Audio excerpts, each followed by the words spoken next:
Thanks.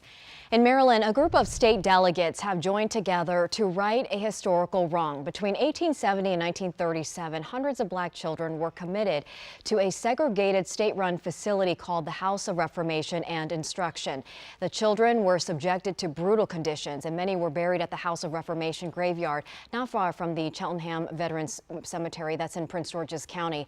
But their graves have been left unattended and left to rot. Our Lionel Donovan spoke to lawmakers who say they want to restore the dignity of those forgotten children.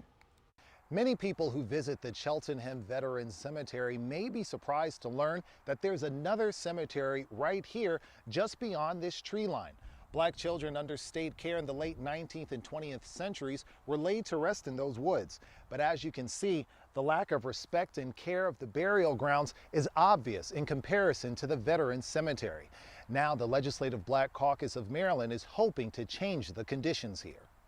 State delegates gathered on Tuesday morning to visit a dark part of Maryland's history, a place called the House of Reformation Graveyard. In the woods, just behind the Cheltenham Veterans Cemetery, headstones appear at random to mark the graves of black boys. The graves sit on state property, but decades of neglect and abandonment have taken its toll. It's very jarring to view, especially how haphazardly they seem to be buried.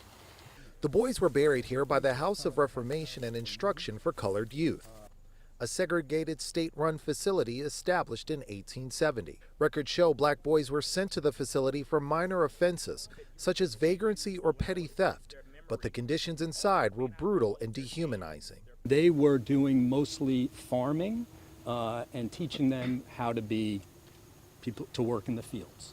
And they were leasing them out to area farms, right? And so essentially another version of convict leasing or slavery.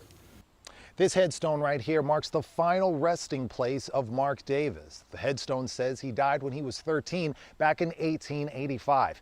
Now, Mark was just one of the many black boys that was sent to the House of Reformation, and records show that many of the boys that walked into those doors never made it out of the institution. Now, caucus members are learning that this headstone right here may only represent a fraction of the amount of black boys buried in these woods. First time, we were aware of 88 sites. This time around, we've done more research, and it's close to 300. And so 300. And we're not done, and we think there are more. Caucus members say this day is about doing what's right and honoring these souls forgotten by so many. We do know that we have commitments for money to get the GPR, ground penetrating radar, to figure out what lies beneath the surface. We won't be able to bring these lives back, but we can commemorate and make sure that they are treated with dignity.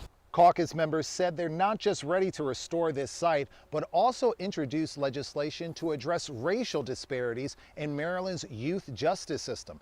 They say they're hoping to get that legislation introduced as soon as the next session starts in January. From Prince George's County, Lionel Donovan, WUSA 9.